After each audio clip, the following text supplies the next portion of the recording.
Yo tout le monde, c'est Bigidin, j'espère que vous allez bien. On se retrouve aujourd'hui pour un nouveau podcast Marvel Story, votre émission consacrée au Marvel Cinematic Universe. Et aujourd'hui, je suis en très très bonne compagnie parce que je suis avec Guillaume de la team Marvel Story. Comment vas-tu, Guillaume? Salut tout le monde, ça va. Un peu fatigué à cause des annonces, mais Ouais. ça va.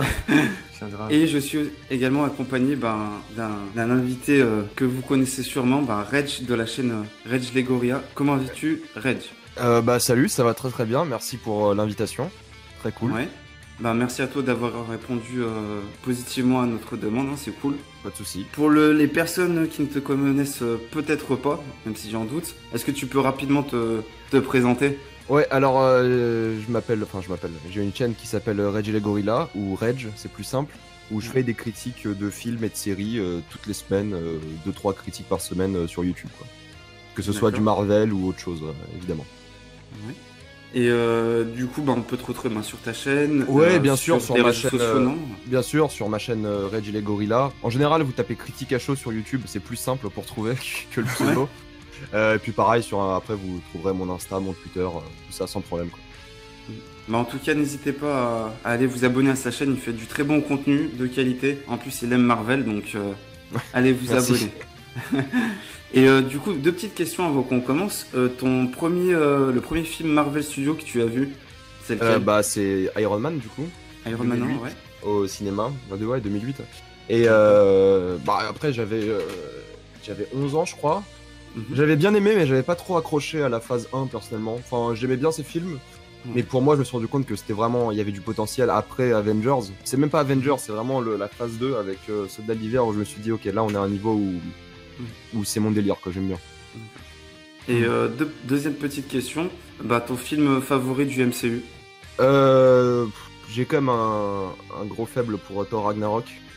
Et Infinity War, mais c'est un peu un classique celui-là. Mais Thor Ragnarok, à chaque fois il me fait rigoler, à chaque fois c'est... Pour moi, enfin entre guillemets, pour moi c'est même pas un film Marvel, tu vois, c'est une comédie, juste il y a Thor, tu vois. Enfin c'est tellement décalé, je trouve que ouais, c'est vrai que... j'adore, quoi. Ouais. Et je suis content qu'ils reprennent Taika Waititi pour faire le 4 parce que là, ouais, ça va être marrant. Ça va être pas mal. Ouais. Du coup, je vais annoncer le programme. Donc en premier sujet abordé, on va faire un petit focus sur le film Doctor Strange qui est sorti en 2016. Ensuite, on fera un focus perso. On reviendra sur l'évolution de Bucky, alias le soldat de l'hiver, son évolution à travers les 11 ans de MCU. Et puis pour conclure cette émission, on tâchera de répondre, on tâchera de savoir un peu quelle est l'intrigue qui se dégage pour les Gardiens de la Galaxie volume 3. Donc un programme assez riche et qui va être cool. Voilà. Donc je pense qu'on peut partir. Allez. Allez, écoutez, on va parler de Doctor Strange, film qui est sorti en 2016, deuxième film de la phase 3, qui avait été introduite par le film Captain America le Civil War. Et on va d'abord donner notre avis global sur le film avant de revenir plus en détail sur celui-ci. Reg, on va commencer par toi. Ton avis global sur le film, qu'est-ce que t'en as pensé? C'est un film, moi ça fait partie de ces Marvel que j'aime bien regarder une ou deux fois, mais vraiment, pour moi c'était trop lambda, je me suis pas attaché aux personnages, les méchants, je les ai... Bon, on va en parler en détail de tout ça, mais pour moi il est clairement oubliable à mes yeux, et c'est dommage parce qu'il y avait plein d'idées visuelles derrière, mais fatalement c'est vrai que je l'ai vu et j'ai pas ressenti grand chose, quoi. Ouais, tu le mets plus dans la masse des films de Marvel Studios. Ouais, exactement, dans la masse, tu vois, avec Captain Marvel, par exemple, récemment, avec les films de la phase 1, pour moi, sauf peut-être Iron Man. Voilà, un film... j'ai eu aucune motivation de le revoir, quoi, pour le coup. D'accord, ok. J'ai dû le voir deux fois, parce qu'une fois, je l'ai revu avec un pote, mais sinon... je me suis jamais dit, oh, putain, je vais me remettre Doctor Strange. Ouais. Alors que d'autres films du Marvel, Cinematic Universe, tu le fais, quoi. Ouais, bah oui. Et toi, Guillaume? Ouais, un peu comme il a dit, visuellement c'est beau, un peu comme la majorité des films de Marvel Studios, tu vois. Et après, l'histoire en elle-même, c'est pas non plus extraordinaire. Ça rappelle un peu Tony Stark. Tu sais, il a un accident, hop, après il a ses pouvoirs et tout. C'est un peu le même schéma narratif, un peu. Ça ressemble un peu à ça, je sais pas. Ouais. Le fait qu'il ait un peu la même personnalité, certains disaient qu'il aussi, a la même personnalité que Tony Stark, quoi. Oui. Ouais, un peu, ouais. Bah, ça reste un égocentrique un peu. Ouais, bon, après, c'est un film que j'ai bien aimé, que j'ai déjà regardé plusieurs fois. Hein. Voilà. Alors, moi, c'est un film que j'ai beaucoup aimé, Doctor Strange, parce que il apportait un vent nouveau, déjà, en termes de graphisme. Hein. Je trouvais que c'est quelque chose qu'on n'avait pas vu dans les films précédents. Ouais, visuellement, ouais. Et puis, tout ce qui est voilà, les arts mystiques, ça introduit un peu le multivers et tout ça, donc je trouve qu'il y avait pas mal de fraîcheur, de nouveautés. Et du coup, je me suis très, on va dire, je me suis associé au personnage de Stephen Strange. J'ai bien kiffé ce perso, et puis ouais, j'ai trouvé que c'était une très bonne origin story, même si, comme vous l'avez dit, ça rappelle un peu l'origin story de base d'Iron Man, mais moi j'ai bien aimé. Mais est-ce que ça introduit réellement le multivers dans le premier Doctor Strange? Oui. Oui. En partie. Oui. En partie, ouais. Il y a pas vraiment genre. Parce que. C'est l'ancien qui, quand il arrive à Camartage. Ouais. Tu sais, quand elle le fait voyager à travers les dimensions et tout. Ouais, mais tu vois, pour moi, multivers, c'est dès le moment où t'as. Enfin, pour moi, c'est simple de décrire un multivers, c'est dès le moment que t'as un autre personnage qui est le même qu'un autre personnage de ta dimension à toi, tu vois. Ouais. Là, pour moi, c'est là que tu confirmes que voilà, il y a plusieurs Doctor Strange, il y a plusieurs trucs comme ça. Mais sinon, c'est vrai que quand ils voyagent dans le. Je sais pas, comme dans l'univers. C'est tous ces, je sais pas, le voyage cosmique qu'il fait plusieurs fois là. Ouais. C'est vrai qu'en soi, c'est du multivers, mais t'as pas vraiment le. Bah, moi, j'ai pas trouvé le côté vraiment multivers dedans, quoi. Ou encore moins, le côté mystique était présent. Mais c'est que j'ai eu du mal parce que, enfin, je savais pas trop c'était quoi les limites de la magie, qu'est-ce qu'ils pouvaient réellement faire avec leur pouvoir, c'était quoi vraiment la dimension miroir. Et ensuite, pareil, quand tu vois Doctor Strange, le film d'après dans lequel il joue, c'est Avengers, du coup, Infinity War, son deuxième film. Il fait une apparition rapide dans Thor Ragnarok. Ouais, dans Thor Ragnarok. Mais même, tu vois, dans Thor Ragnarok, je trouve qu'il a pas du tout le même comportement que dans Doctor Strange. Il est d'un coup, il est super. Il a pris du niveau, ouais. Ouais, il a pris du niveau direct. Et tu vois, j'aurais aimé le voir prendre du niveau dans Doctor Strange et pas avoir la. Moi, c'est la transition de Doctor Strange à Ragnarok qui m'aurait intéressé. Tu vois. Alors que là, à la fin de. Bah, t'as toute cette scène de fin que moi je trouve géniale avec Dormammu. Mais c'est vrai que après t'as pas l'impression que le mec est monté en grade, quoi. Enfin, je trouve personnellement, quoi. Ouais. Mais c'est comme Iron Man à la fin d'Iron Man 1, t'as pas l'impression que le mec c'est bon, c'est un soldat, c'est un guerrier, tu vois. Juste c'est dans Iron Man 2 que tu vois qu'il est vraiment monté en grade. Et c'est que, mis à part pour le côté visuel, qui était très cool, ça faisait un peu penser à Inception avec tous les bâtiments qui se retournaient, tout ça. C'était très très cool. Mais tu vois, pareil, le méchant qui était Mads Mikkelsen. Cassius. Cassius. Pas ouf. Quel dommage, quoi. Franchement, Mads Mikkelsen, fallait lui donner un rôle de psychopathe. Tu as vraiment un truc où il pouvait jouer. Ouais, on lui a donné ce qu'on lui a donné à faire, c'est pas non plus, c'est un très bon acteur, mais on lui a donné trop peu à faire, en fait. Ouais, on lui a rien donné à faire, je trouve. Enfin, je me rappelle d'aucune scène mémorable. Pour moi, tu vois, le vrai méchant du film, c'est Dormammu. Alors qu'on le voit encore moins, mais juste, il y a une excellente scène avec, qui est visuellement très prenante. Il y a le jeu d'acteur de Benedict Cumberbatch est très bien aussi. La manière dont il Mads Mikkelsen, Mads Mikkelsen, je me rappelle vraiment d'une scène avec lui, c'est quand la cape de Doctor Strange, je le retiens en arrière. C'est un moment vraiment important, tu vois. Et juste, pour moi, ça n'a pas marché. L'humour dans ce film-là, pour moi, elle a pas du tout marché. Parce que au pire moment, ça fait rigoler, quoi. Ouais, ça. Surtout que tu vois ce méchant qui est Mads Mikkelsen, qui, pour moi, dans ma tête, c'est le chiffre de James Bond, c'est Hannibal. Et là, il regarde Doctor Strange galérer avec sa cape et je fais non, mais c'est con, quoi. Et pareil, la fameuse cape qui comment s'appelle, qui nettoie l'alarme de Doctor Strange quand il pleure. Ouais. Et tu fais bon. Ouais, c'est pour marrant, moi. Ouais, mais je sais pas, pour moi, c'est un peu une histoire. Ça dédramatise, tu veux dire, ouais. Ouais, ça dédramatise. Alors qu'il y a des films, tu vois, les Gardiens de la Galaxie, ça dédramatise pas parce qu'à la base, c'est une comédie. Thor Ragnarok, à la base, c'est une comédie. Là, c'est quand même un mec. Ouais, là, c'est quand même un mec qui a perdu l'usage de ses mains, qui était un chirurgien d'élite, tu vois, c'était quelqu'un de super important. Et là, il y avait des blagues et pour moi, elles ont pas fonctionné, quoi. Ouais. Bah moi personnellement, j'étais bien réceptif à l'humour du film. Je croyais que ça en faisait pas trop. C'était un peu l'humour, tu sais, un peu à la Doctor House et trucs comme ça. Ouais, je suis d'accord. C'est un but de sa personne et tout. C'est vrai. Et qui était, oh pardon, je te coupe. Qui était un but de sa personne, c'était il faut prendre le prénom de. C'est quoi, c'est Tilda Swinton qui joue l'ancien. L'ancienne, ouais, pardon. Oui. Pareil, tu vois, il y a pas assez de développement de personnage. Tu vois, je sais pas trop qui c'est. J'ai l'impression d'avoir appris plus sur elle dans Endgame que dans. Ah ouais. Enfin, je me suis pas senti impliqué dans son histoire. D'accord. J'ai eu du mal. Moi, c'est un film avec lequel j'ai du mal. Mais visuellement, c'est très bien, mais pour moi, ça n'a pas suffi. Et je me rappelle même pas du climax en soi. Je sais juste qu'ils sont dans la ville, que tout bouge, et puis. Il n'y avait pas un truc qui me tenait en haleine personnellement, quoi. T'as pas des scènes qui te reviennent Ouais, c'est encore une fois la fin du monde, c'est encore... Bah, les scènes d'action qui me reviennent, c'est juste un mélange d'effets spéciaux, genre je sais qu'à un moment ils ralentissent le temps, si je dis pas de bêtises. Ouais, exactement. Donc je me rappelle plus des visuels que de réellement ce qui se passe dans cette scène. Je sais plus pourquoi ils ralentissent le temps, je sais plus pourquoi ils y vont. Je sais juste qu'ils le font et je sais juste que c'est pour défendre, tu sais, le sein des ça je m'en rappelle, mais tu vois, je sais plus pourquoi. Je sais plus pourquoi Cassius était méchant, c'était quoi ses vraies motivations, c'est Dormammu qui devait lui... Enfin, tu sais, il y avait la magie noire, mais il y avait aussi l'ancienne qui utilisait la magie noire. Il y a Cassius, en fait, il me semble qu'il a perdu sa famille, et voilà, il souhaite offrir, entre guillemets, au monde l'immortalité, et il voit par Dormammu la possibilité de le faire, en fait. Ouais, c'est un pion, tu vois, j'ai compris ouais. aussi, quoi, enfin, c'est un pion, et c'est un peu dommage, quoi. Ça arrive pas souvent que dans les films Marvel, il y ait pas un pion, tu vois, ce soit vraiment le méchant. Et toi, Guillaume, en point positif, t'en as quand même des points positifs. Ah oui, bah j'en ai dit, visuellement le film. Ouais. Parce que moi visuellement ça m'a marqué un peu.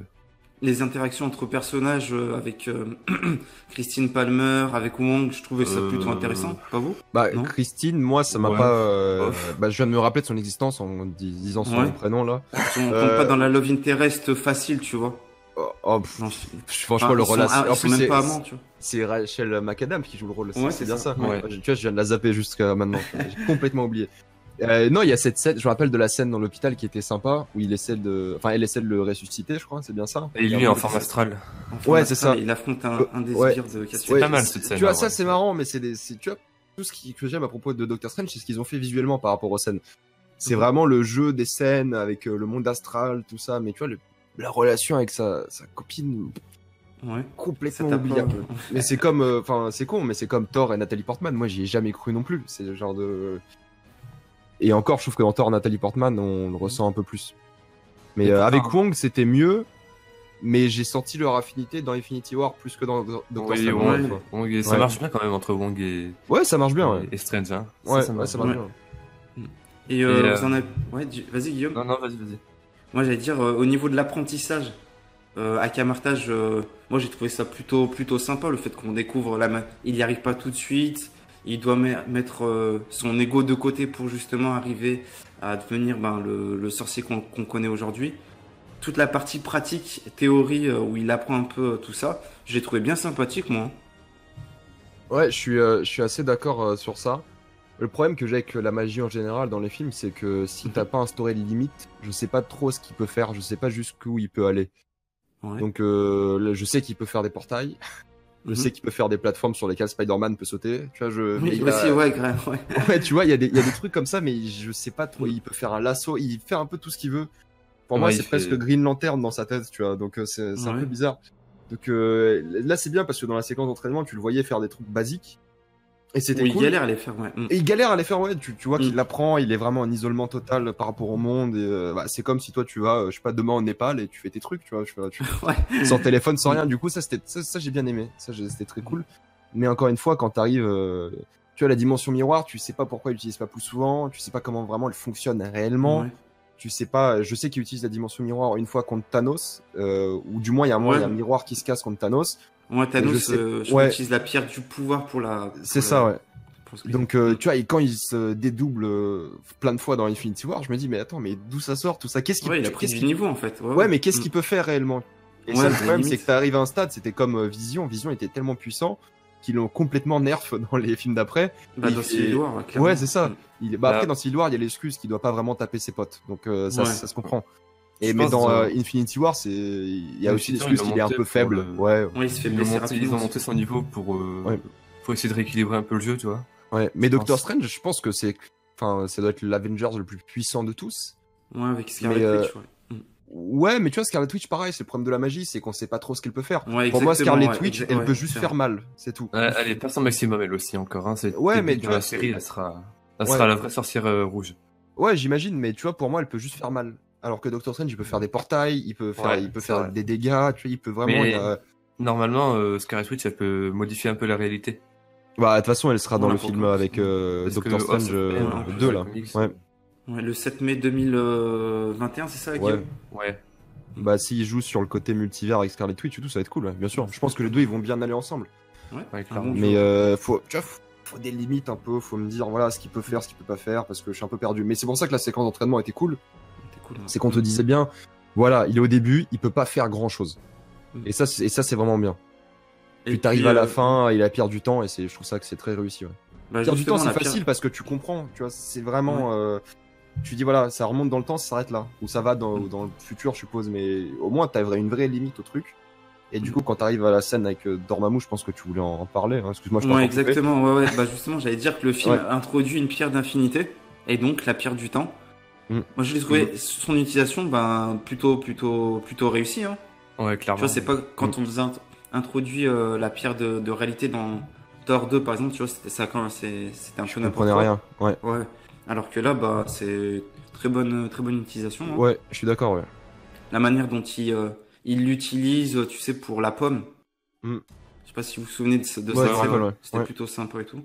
Donc, Non, très Et bonne puis, utilisation, ouais. quoi. Puis il a fait la scène avec Dormammu est très très cool. ouais, Parce franchement, que la manière dont il le piège et tout, ouais. Ouais, et tu vois que bah, Dormammu, il est pas mort. Enfin, il est juste emprisonné ou je sais plus trop comment Ouais, ça il s'est se dit. retiré, je crois. Il s'est tout, hein. retiré, il s'en va, ouais. Moi, c'est il ça. s'est retiré, ouais.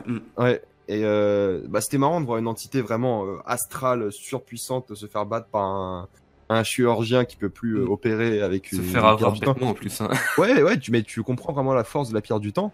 Et je trouve que ça, ils l'ont bien repris dans Infinity War aussi après. À quel point c'est Et- puissant, à quel point ça peut changer quoi que ce soit.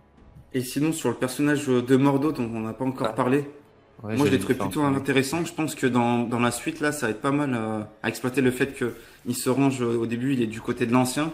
Puis le fait qu'elle ait utilisé l'immortalité pour elle-même. Voilà, il se remet en cause, en question, et ça peut être peut-être un futur Loki. Tu vois, je l'ai complètement zappé lui aussi, je viens de me rappeler. Ah ouais? Je viens de me rappeler que Chiwetel il joue fort et il joue dans le film. Ouais, exactement. Ouais, c'est vrai qu'il a complètement disparu. D'ailleurs, il y avait une scène très intéressante par rapport à ça, c'est que il me semble que Doctor Strange prend l'une des répliques de ce personnage-là, c'est Mordo, c'est ça? Ouais. Et il reprend l'une de ses répliques dans Infinity War. Quand il Ah lui ouais dit qu'on a toujours le choix ou un truc comme ça. Là, faut revérifier, mais Ah, j'avais ça me dit vu, rien, tu vois, ouais. bah, quand j'ai revu Doctor Strange avant Infinity War il y a quelques temps, Ouais. il reprend exactement la même réplique que, enfin, c'est un clin d'œil à ça. Et je pense que si tu regardes un classement des clins d'œil dans Endgame, Infinity War, tu dois trouver. Mais il reprend la même réplique, c'est intéressant parce que moi je l'avais complètement zappé ce personnage comme maintenant. Et c'est vrai qu'il a une importance et il était vraiment fidèle à The Ancient et tout ça. Et c'est vrai que quand tu vois que l'Ancient utilisait elle aussi ses pouvoirs, il se sent trahi au fait. Il Ouais, il se sent trahi, exactement. Mais ouais, c'est intéressant parce que je pense qu'il est obligé de revenir dans le 2 maintenant. Ouais, bah Donc, oui, je et pense puis. ouais. Il va revenir assez récurremment. En plus, je sais- voilà l'acteur quoi. Enfin, je veux dire. Ouais, grave, c'est du. Et puis il se met en chasse, vous savez, sur la seconde scène post-générique, il se met en chasse Sorcier, ouais. de tous les sorciers. Ouais. Ah oui, c'est vrai. Ouais. Donc à voir ce que ça donne. Ouais, après, faut voir ses motivations sur ça. Je sais pas pourquoi il irait tuer tous les sorciers, mais ou même les emprisonner, on verra bien. Bah, parce Mais, que justement, je pense qu'il trouve qu'il y a trop, il y en a trop, il y a trop de sorciers et il y a pas de, Oui. et comme tu le disais, il y a pas de limite en fait. D'accord. Ah ouais, d'accord. Ouais, ça peut être intéressant. Hein. Ça peut être C'est intéressant. intéressant. Mais surtout si on joue sur la case du multivers dans le prochain film et ça sera lui le méchant principal, ça peut être cool. Mais j'ai je suis peur pas que sûr, Marvel le mette de côté. Je suis pas sûr que ce soit le méchant principal. Je trouve Ouais, que ouais, c'est- ça m'étonnerait C'est aussi. cauchemar, ouais. C'est cauchemar, Ouais, Nightmare. ouais. Donc, mais bon, Mm. mais il faut qu'il soit Et présent, puis- c'est clair, il était intéressant. Ouais. Oui, ouais. Et puis pour conclure un peu cette première partie, sur le développement global de Stephen Strange, le fait qu'au début ce soit un connard arrogant, c'est ce qu'ils disent dans le film, et puis voilà, il se remet un peu en question suite à son accident et tout ça. Et puis à la fin, voilà, on voit qu'il prend en pleine possession de son nouveau titre de sorcier. Enfin, il n'est pas encore sorcier suprême, mais sorcier des arts Il doit mystiques. protéger le Sanctum Sanctorum de New York. Ouais, de New York, ouais. Moi, je trouve que le développement personnel du personnage, plus Infinity War et Endgame, je trouve que pour l'instant, il est plutôt cohérent. Ah oui, oui. Ça va. Ouais, ouais, vas-y Guillaume. Non, c'est bon, vas-y. Oui, il est cohérent. Ouais. Il est cohérent. Et c'est vrai que même quand tu vois dans ton Ragnarok, tu vois qu'il a pris un peu du poil de la bête. Level, quoi. là, ouais. Ouais. Un peu Mais de- non, il est cohérent et Bah après, la critique, c'est pareil, hein, comme on l'a dit tout à l'heure, hein, c'est que c'est un peu Iron Man quoi, dans le développement de personnage. Mais il reste, lui, plus humble à la fin. Et tu vois, et c'est pour moi surtout la suite qui m'a fait apprécier ce personnage, c'est que quand il veut pas donner la pierre du temps à Tony, c'est là que tu comprends que le mec a des objectifs, il est humble, il veut quand même, ça a de l'importance à ses yeux tout ce qui se passe. Oui. Et bah, encore plus dans Endgame, quand il fait ce fameux signe à Tony pour lui dire là tu as tout son arc narratif depuis Doctor Strange, il prend du sens. Il s'est vraiment, tous les deux ils se sont échangés ce regard en mode voilà, on se sacrifie un peu tous les deux pour ce qu'on fait, et c'était très cool. Non, pour moi il a du sens et il est réussi. Mais pour moi c'est tout le reste du film qui est bon. Enfin bref, le personnage est très cool. Bon bah nickel, bah je pense qu'on peut clôturer cette première partie. Alors du coup, avis plutôt mitigé, hein. Moi qui ai bien kiffé. Mitigé, bien, ça va. Ouais, moi mitigé avec des trucs bien. Ouais. Et du coup, Guillaume, toi, bien. Bien aimé, ouais, ça va. Après, avoir la suite, ce que ça va donner, ça peut. Les défauts, je fais un peu la passe dessus, donc. Moi, la suite, elle me hype bien, du coup. Si c'est bien Cauchemar, et si c'est le multivers, il y aura Wanda et tout. Sachant qu'il c'est un film qui fait peur. Ouais, voilà. Ouais, donc non, la suite me hype bien. Ouais, la suite. Mais c'est plus grâce au film d'après que Doctor Strange en soi. Ouais. Plus à partir de Thor Ragnarok, je me dis voilà, un film Doctor Strange 2, je suis chaud. C'est une bonne base, c'est une bonne origin story, mais ça fait le taf, comme on dit. Ouais, bah c'est le problème un peu des origin stories, c'est que elles font le taf, mais après t'oublies quoi. Pour moi, hein, personnellement, après. Ça marche. Et ben, on peut passer au second thème. Donc, on va essayer de faire un focus et de donner un peu notre avis sur l'évolution de James Buchanan Barnes, alias le Soldat de l'Hiver, alias le Loup Blanc, dans la scène post-générique de Black Panther. Ouais, sans raison, genre d'un coup. Ouais. Et du coup, on l'a vu dans la trilogie Captain America et dans les 2 Avengers. Donc, Guillaume, toi, ton avis sur le personnage. Est-ce que tu penses que Marvel Studios l'a plutôt bien exploité pour l'instant, James Buchanan Barnes? Je le connais pas trop dans le comics, mais je pense qu'il est bien exploité, tu vois. Le Bucky, le côté Bucky qui aide Captain au début dans le premier film de Captain America, c'est bien utilisé. Après, un Winter Soldier, c'est bien utilisé aussi dans Cap 2. Ouais. Et après, Après Civil War. Après, il fait des apparitions un peu plus brèves, même si dans Civil War, il a dans les Avengers compris aussi. En vrai, il est un peu de partout, mine de rien. Ouais. Et à voir ce que ça va donner ensuite après Endgame. Et Reg, toi, ton avis? Moi j'aime bien Soldat d'hiver, mais depuis que c'est Soldat d'hiver en fait. Dans le premier film. Dans le premier Captain? Ouais, je m'en foutais un peu la relation qu'il y avait avec Captain. Pour moi, quand il est mort, quand il est mort. Donc guillemets, j'avais pas ressenti grand chose. Il m'a pas du tout impressionné, mais c'est que le Soldat de l'hiver, quand il est revenu, quand c'était limite ce terroriste qui était vraiment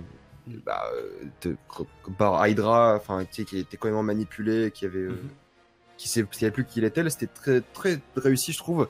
Surtout qu'ils ont mis la relation entre Bucky et Captain America au centre du film, et c'est aussi un peu la trilogie aussi. Ouais, au centre de la trilogie au final, parce que même dans Civil War, c'est à cause de Bucky que tout clairement. Tout arrive. À cause de Zemo à la base. Oui, voilà, mais il utilise les faiblesses du Soldat de l'hiver de Bucky pour en arriver là. Donc moi j'aime beaucoup son évolution, j'aime beaucoup ce qu'ils ont fait et ce qu'ils ont fait avec le Faucon aussi. J'aime beaucoup l'alchimie qu'ils ont tous les deux, et la série Faucon Soldat de l'hiver, c'est une bonne idée. C'est une bonne idée parce que moi je pense toujours à la scène où t'as Captain America qui embrasse la nièce de Peggy, ils sont dans la voiture et tous les deux ils ont une bonne alchimie, ça marche bien. Et pareil quand ils se battent avec Spider-Man contre Spider-Man dans l'aéroport. Ouais, donc ils galèrent complètement, où t'as Bucky qui donne un gros coup sur Spider-Man et il le retient sans souci. Tu vois qu'il est quand même humain, tu vois qu'il a... J'aime beaucoup son évolution, et du coup quand il meurt dans Infinity War, j'ai ressenti un truc pour le coup. Parce que j'ai vu le seul ami pour lequel Captain s'est battu tant d'années. C'était vraiment son seul objectif, il avait pas grand chose d'autre dans sa vie. Ouais, il le voit de nouveau disparaître, tu fais merde quand même, il y avait un truc.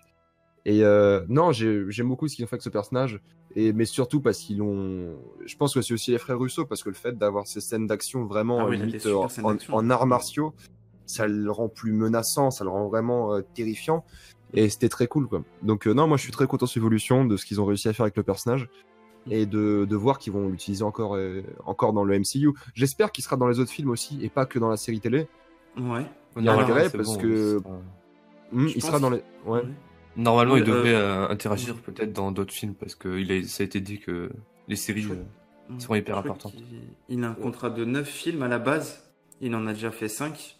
Donc il lui resterait 4 films. Après, à voir si le contrat a été modifié ou pas. Après, je sais pas si ça veut dire grand-chose, ces contrats. Non, parce que tu sais, d'habitude, quand tu signes un contrat pour n'importe quelle saga, tu signes pour 3 films, même si tu meurs au premier, juste tu signes. Tu vois, par exemple, pour Rogue One, Jyn Erso, donc Felicity Jones, je sais plus comment elle s'appelle.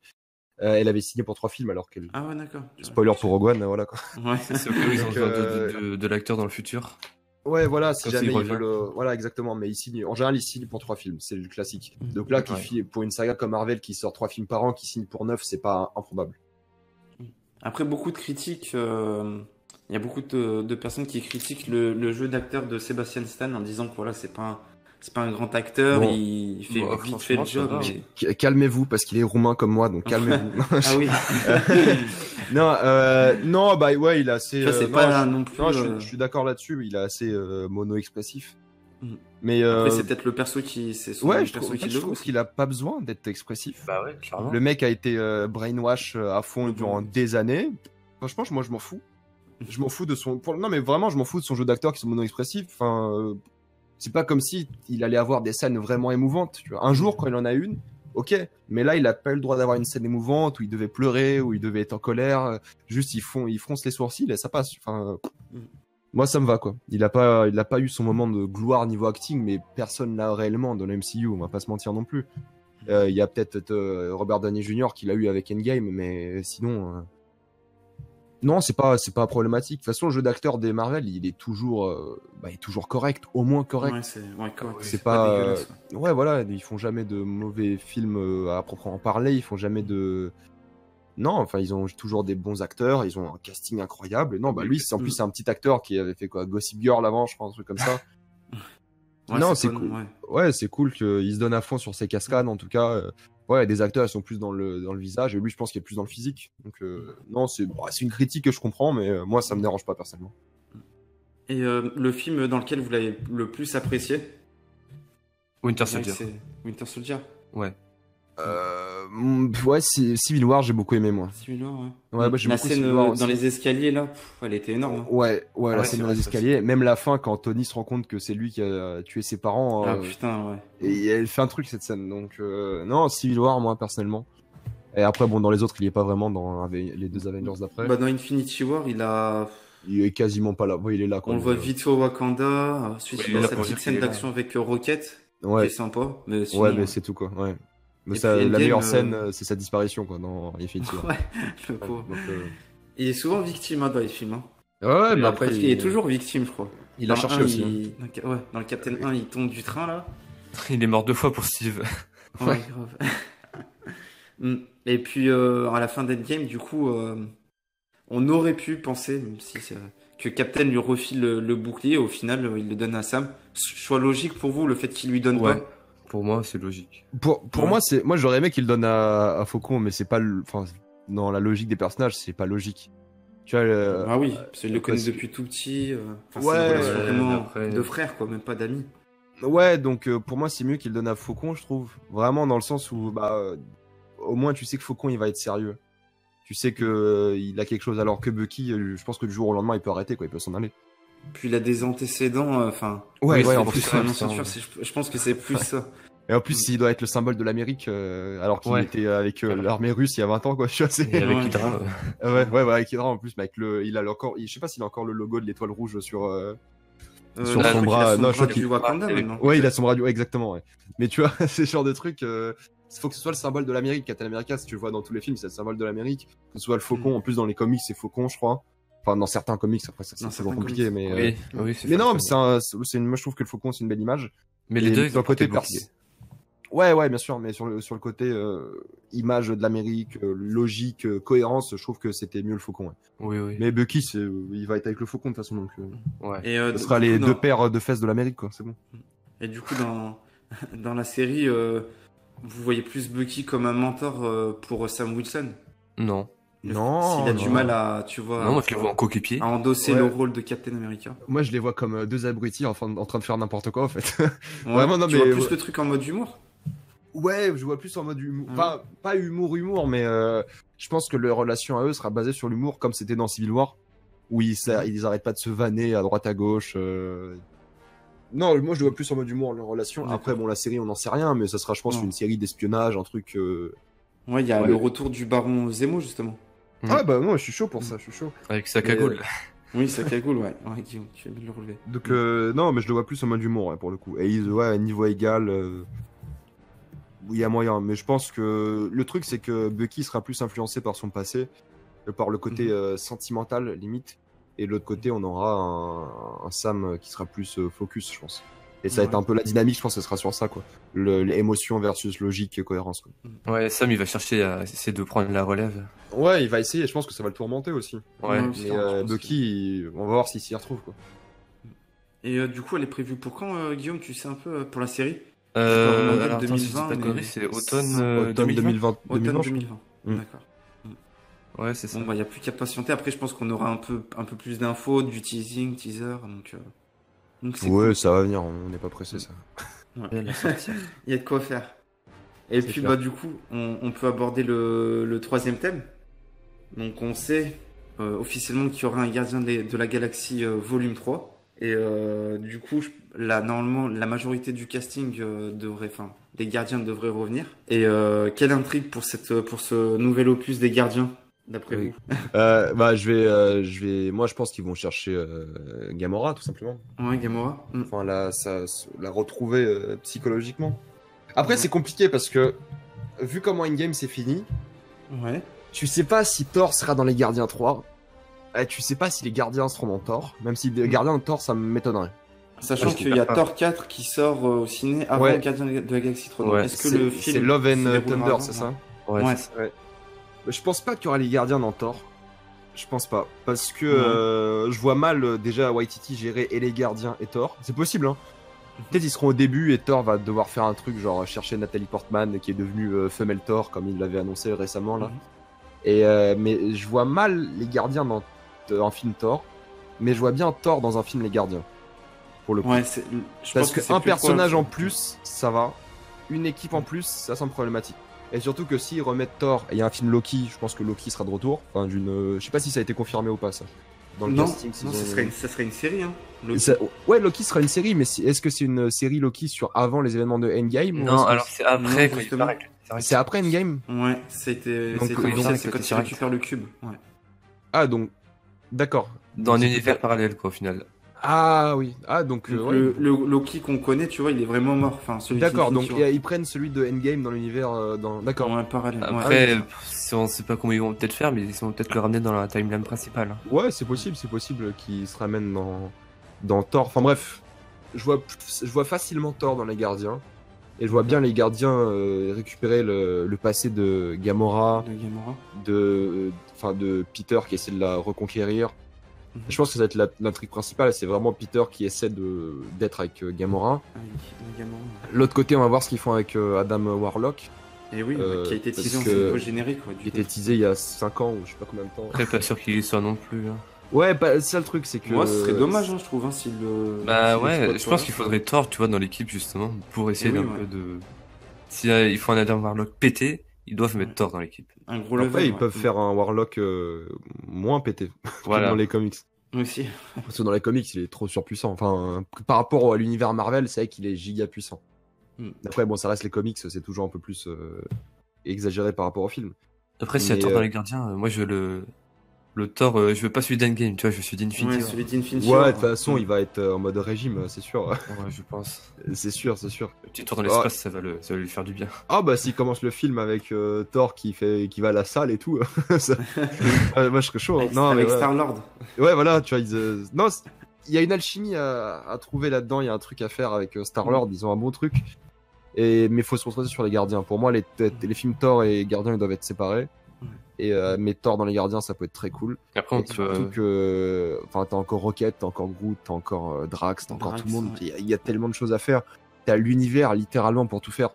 Mais on verra si ça sera une histoire indépendante ou si ça va être la culmination de peut-être d'autres films. Peut-être il y aura encore une fois un arc narratif comme pour les Pierres d'Infinité. Et peut-être ça va lancer un Avengers 5 dans quelques années. Donc faut voir déjà comment la phase 4 va se positionner. Et ça va être quoi l'enjeu majeur de la phase 4? Bah, je pense que déjà la phase 4, c'est une phase de transition. Ouais, c'est 100%, enfin c'est quasiment sûr, mais faut qu'ils aient au moins un arc narratif qui va de film en film, je pense. Faut qu'ils aient une menace, je sais pas, qui tease Galactus ou une connerie comme ça, mais qu'ils aient un truc au moins qui dit que il faut un Avengers 5, et 6, et 7, et puis etc. Et puis moi, enfin, au niveau de mes attentes, j'espère vraiment que le film clôturera un peu l'arc de chaque perso, de Drax par rapport à sa famille. Rocket, il y a des rumeurs qui indiquaient qu'il allait avoir une love interest. Avec une Madame Rocket. Ouais, ça serait, enfin, c'est des rumeurs Lady Gaga, mais tu vois, avec une loutre. Oui. Ouais. C'est un fake, c'est vrai. Non, oui, c'est des rumeurs. Ah, c'est vraiment des rumeurs, ouais. Ah oui, le truc de Lady Gaga, je l'ai lu, c'est marrant, ça, Bradley Cooper et Lady Gaga. Ouais, par rapport à Star is Born, ouais. Ouais, ça peut être très très drôle. Mais moi, je vois pas l'intrigue de Drax se conclure. Enfin... Bah, y en a qui disent que Drax, il va revoir sa fille en final. Ouais, voilà. Ouais, bah, pour moi, ça n'a jamais été réellement... Pour moi, ça a été important dans le premier, parce que ça motive Drax à rejoindre les Gardiens et à affronter Thanos. Mais maintenant que Thanos est mort, maintenant que Ronan est mort aussi... Ouais, je vois, pour moi, l'intrigue de Drax, c'est la plus vraie. Enfin, ils peuvent toujours ajouter quelque chose, c'est sûr. Qu'il a plus terminé. Ouais, mais pour moi, elle est clôturée. Pour moi, elle est finie. Rocket, il a peut-être un truc avec son passé. Rocket, au final, t'en sais pas beaucoup sur son passé. Ouais, voilà, mais c'est pas. Je pense pas que c'est très important non plus. Après, encore une fois, ils peuvent aller dans cette direction et ils ont matière à faire. Mais sinon, c'est pas moi, c'est vraiment Gamora, Peter Quill. Mantis, voilà, on s'en fiche un peu aussi de son histoire. Oui, moi je carrément zappé, merde. Voilà, donc. Mais Rocket, et Groot, est-ce que Groot sera toujours ado? Non, ah. Non, il va grandir. Il redeviendra adulte. Vous voyez adulte ou pas?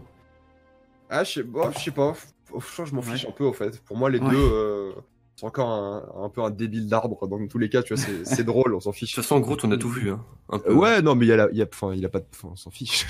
C'est un arbre. Non, mais il est marrant, il est drôle, il est touchant, mais il a pas d'histoire. Après, est-ce que son histoire serait intéressante à connaître? Je sais pas. Non, je pense pas. Il pourrait, hein, ça serait osé de faire une histoire sur Groot dans Gardien 3. Genre, tu vois dans un monde où il y a que des Groot, parce que y a Thor qui a bien dit qu'il avait appris le Groot au lycée. Ah bah oui, ouais, donc s'ils font ça, moi je suis à fond. Une planète de Groot, ça serait excellent. Comme ça, ils vont à fond la case d'humour et tout. Et non, ça peut être très drôle. Moi, je serais chaud, ouais. Si c'est ça, on reparle dans 2-3 ans. Et puis plus, enfin, vraiment partir sur le cosmique, de nouvelles, peut-être l'introduction de nouvelles entités cosmiques. Moi, j'aimerais bien Nova. Nova, ouais. S'ils l'introduisent pas dans son film solo, ils peuvent l'introduire dans les Gardiens 3, par exemple. Ouais, c'est possible. Et bah, faut revoir les Ravageurs aussi, c'est ça qu'on les appelle, avec Stallone et. Exactement, ouais, donc ça, on va voir s'ils reviennent, on verra bien, quoi. Ouais. Mais à la base, ils devaient faire un spin-off sur les Ravageurs et tout ça, non? La scène post-générique de Gardien 2, c'était pas les Ravageurs où tu voyais. Si, c'est ça, c'est avec Sylvester Stallone, là. Ouais, c'est ça. Donc, je crois qu'à la base, ils voulaient faire un film, mais au final, ça a pas l'air de se faire. Ça, c'est l'équipe des Gardiens d'origine dans les comics. D'accord, ok. Les comics des Gardiens, je connais pas du tout, donc. Celle qui se passe dans le futur, là, ouais. D'accord, ok. Après, moi, je savais pas. Je sais pas s'ils vont s'appuyer là-dessus, tu vois, pour. Ouais, je pense que ça, ils vont le zapper, mais il y a tellement de trucs à faire derrière tout ça que. Ouais, le collectionneur aussi, est-ce qu'on va le revoir ou pas dans un film Gardien? Bah, il est mort, le collectionneur, non? Non. Il s'est pas fait tuer par Thanos, du coup, dans Infinity War? Il me semble que non. Hein. Bah, parce que c'est une illusion, mais je pense que le vrai était mort, enfin. Non, parce que l'acteur, il a dit qu'il aimerait bien continuer. C'est qui bénéficie. Et vu qu'on a pas vu sa mort, on peut. C'est peut-être enfui, hein, comme une salope. Ouais, c'est possible, c'est vrai que c'est la pierre d'illusion, là, donc c'est pas. Ouais, la pierre de réalité, ouais. Donc, c'est vrai, c'est possible. Ouais. En tout cas, ils ont du matos, ouais. Ouais, ils ont du matos. Après. Et en termes de date, ça sera peut-être pour plus 2022, non? Ouais, 2022, je pense, avril. C'est prévu pour quand Oui, était 2022, je sais pas. Comment s'appelle les Suicide Squad, c'est 2021? Ouais, sorti en 2021. Ah oui, ouais. T'as raison de. Ouais, donc le temps qu'ils finissent la post-prod, qu'ils finissent tout ça, qu'ils continuent de bosser. Un film Marvel, il faut au moins 2-3 ans, donc ouais, 2022 au moins, je pense. Ouais. De toute façon, il va bâcler Suicide Squad pour aller plus vite sur les Gardiens. Ah, on verra. On verra. S'ils l'ont pris, c'est pas pour rien. Le haters de DC, tu sais. Non, mais ça va être marrant de voir si les deux films vont se ressembler, ouais. Si t'auras un gardien de la Suicide Squad Non, à la base, Suicide Squad, le premier, voulait un peu copier le modèle. Ah oui, c'est clair et net, ouais. C'est clair et net. Bah là, ils ont réussi, ils ont pris James Gunn. Donc... Après, je sais pas si vous avez vu, mais tout ce qui est les gens qui travaillent en production, là, on appelle ça les cinématographes et tout, là, ces gens-là, c'est les mêmes pratiquement que les gardiens. Ouais, ils se connaissent. Hein, c'est la même repris. Gunn, il a ramené un peu tout le monde. Bon, il a ramené ses potes, quoi. Ouais, normal, c'est pas étonnant. Il y a aussi Kraglin, est-ce qu'on va le revoir aussi Kraglin, je sais plus qui c'est. Tu sais, c'est celui qui est interprété par le frère de James Gunn, Sean Gunn, qui récupère la flèche de Yondu. Oui, bon, ça c'est... Bah, de base, on va rapidement dans Endgame. Ouais, on va le revoir parce que c'est le frère de James Gunn, quoi. Mais sinon... Après, il fait aussi la motion capture de Rocket. Ah, c'est lui qui fait la... Ouais, c'est lui. Ah, je sais pas. Ouais, bon, on va le revoir, mais... on s'en fiche, quoi. Ouais, grave. C'est pas la priorité. Son prénom m'a rien dit quand tu l'as dit. Ça m'a vraiment... Fallait me dire Sean Gunn, son frère, ok, mais là... Et puis aussi, autre attente, j'espère vraiment... je sais pas vous, mais moi, le 2 m'a un peu déçu par rapport au premier. Et j'espère vraiment qu'ils vont... ça sera pas l'humour pipi caca un peu... dans le 2, c'est un peu ce que je reprochais. J'espère qu'on aura un humour à la hauteur du 1. Pour moi, le problème, c'est que la scène d'intro du 2 était géniale. Ouais. Et j'ai l'impression que tout le film était comme ça. Sauf que 2 heures de ça, c'est trop. Ouais, c'était trop, franchement. Franchement, c'était trop. J'aimais bien les visuels, quelques blagues, mais c'était trop, j'en pouvais plus. Et à la fin, ça rigole beaucoup. Ça rigole vraiment. Avec Taserface et tout, c'était un peu... et surtout que ça voulait être sérieux, en fait. Tu vois, moi, je prends toujours l'exemple de Thor Ragnarok, c'est que Thor Ragnarok, ça veut à aucun moment être sérieux. Mais Thor Ragnarok, ils ont assumé jusqu'au bout, hein. Ouais, ils ont assumé jusqu'au bout. Et là, t'as des moments où il se fait trahir par son père, Peter. Tu as des moments vraiment dramatiques. Et juste après, il y a une blague. Et ensuite, il se transforme en Pac-Man pour affronter son père et tout. Quand tu vois, dans Thor Ragnarok, quand il se bat à la fin, il y a pas de blague. Il y a quelques blagues, mais tu vois, il est vraiment en mode Thor vénère et il se bat. Là, quand il se transforme en Pac-Man et son père je sais plus quelle icône et tout. Je trouve ça qui se prend une météorite, là, je sais pas quoi, une pierre. Oui, non, voilà, plein de trucs comme ça. Donc c'était trop drôle tout le temps. Et ils ont essayé d'être sérieux, mais ça marche pas. Même si à la fin c'est touchant, tu sais, avec la mort de Yondu. Ouais, c'est touchant, ouais. Il lui rend dommage, c'était ça. Ouais, la mort de Yondu, elle est touchante quand même. Ouais, avec son Mary Poppins, non, ça marche bien. Mais pour moi, en plus, t'as l'acteur que t'as pour jouer le méchant, quoi. Bref, moi j'étais déçu, quoi. C'est clair. Ouais, compréhensible. Mais quand je l'ai vu au cinéma, j'avais vraiment pas du tout aimé. Ma critique à l'époque, je l'avais un peu défoncé. Puis je l'ai revu, je me dis, ça va. Mais ça va, mais c'est quand même pas du niveau du premier. T'avais une magie quand même au premier, entre la musique des années 70 et la découverte de l'espace et ces personnages vraiment ils sont tous un peu cons dans leur propre manière, mais il y avait une magie dans le 2, t'as plus trop cette magie. Mantis, elle rajoute un peu de magie, je trouve, dans le film. Et c'est un peu une force des Mantis et Drax, surtout. Parce que Drax est devenu une comédie à lui tout seul dans tous les films. Mais Drax, j'ai hâte de le revoir dans le 3 aussi. Surtout qu'il avait menacé de pas rejouer Drax s'il y avait pas James Gunn. Il avait pris la défense de James Gunn. Je pense que là, il est méga chaud pour revenir, c'est sûr. Bon, je pense qu'on a fait le tour. Ouais, vas-y, Guillaume. Je sais pas vous, mais au niveau du casting des gardiens en général, c'est bien aussi, hein, franchement. Ouais, c'est lourd. Ouais, non, le casting des Marvel, franchement, on en reparle pas. De Marvel Studios en général. Bien, clairement. Ouais, quand ils chopent Marshall Ali pour jouer Blade, tu vois que tout le monde a c'est lui qui a appelé Marvel pour le coup. Ah, c'est lui qui a... D'accord. Oui. Ok. Ah ouais, je savais pas ça aussi. Et Angelina Jolie dans Les Éternels. Non, franchement. Ah, c'est confirmé ça? Oui, c'est confirmé. Ah, oui, d'accord. C'était confirmé cette nuit là. D'accord, j'ai pas encore eu le temps de voir. Ah bah je viens de voir, sur Twitter à l'instant j'ai la news. Angelina Jolie, Richard Maiden, Kumail. Ah putain, un bon casting, hein. Ah oui, 5 étoiles presque. Salma Hayek aussi, même si elle ouais. Ensuite il y a donc Zemo qui revient et tout. Ah, très très cool. Ouais, que des annonces positives. Bon je pense qu'on a fait le tour, hein. Ouais, c'était pas mal. C'était sympa, ouais. En tout cas, Reg, merci beaucoup d'avoir accepté notre invitation. Ouais, merci pas de souci. Merci pour l'invitation. Merci beaucoup. Du coup, n'hésitez pas, encore une fois, à aller voir sa chaîne. Il fait de l'excellent travail. Il aime Marvel, comme je dis, donc n'hésitez pas, allez-vous. Pour l'instant. Pour l'instant, ouais. On verra. On a beaucoup apprécié ta vidéo, tu sais, où tu rends hommage un peu à Marvel. Ouais, si ça a été un peu pas mal décrié, mais on a kiffé. Il y avait trop. On est avec toi, t'inquiète. Ouais, mais non, mais il y a trop de négativité. Enfin, Même si c'est Bah, pas les gens s'attendent à voir des films, tu vois, des grands films de cinéma, ouais, quoi. des gros films et tout. Ouais, non, bah. Faut prendre comme un kiff. Je pense pas qu'on va les là pour servir ça non plus. Ouais, mais c'est un truc. Ouais, non, ils veulent pas, c'est clair et net, ils veulent pas. Mais il faut le voir comme un délire, faut le voir comme tes personnages. Tu vois, moi, quand je vois Thor faire n'importe quoi, moi, ça me fait marrer. C'est plus le côté attachant que ton personnage. Et ils ont géré, quoi. Enfin, ça n'a jamais été fait avant dans l'histoire du cinéma. Et on attend que ça soit refait, parce que personne n'a réussi. Donc, et puis j'ai envie de dire, si vous n'aimez pas les films Marvel, n'allez pas les voir, tout simplement. Tu vois, on en parlait pas. Non, mais c'est clair. C'est clair. Donc, en tout cas, Rich, merci beaucoup. Hein. Bah merci. C'était cool. Et tu reviens quand tu veux, avec plaisir. Ça marche. Et puis Guillaume, merci beaucoup d'avoir été là. Ouais, enfin, putain, les deux dernières fois j'ai pas pu. Et oui, ouais, le retour is back. Merci à toi. Et puis du coup, n'hésitez pas à nous follow sur notre Twitter, à vous abonner à la chaîne YouTube. Tous les liens sont en description, donc abonnez-vous à leur chaîne. Merci. C'est très sympa. C'est gentil. Et puis on vous dit à la prochaine. Ciao. Allez, salut à tous.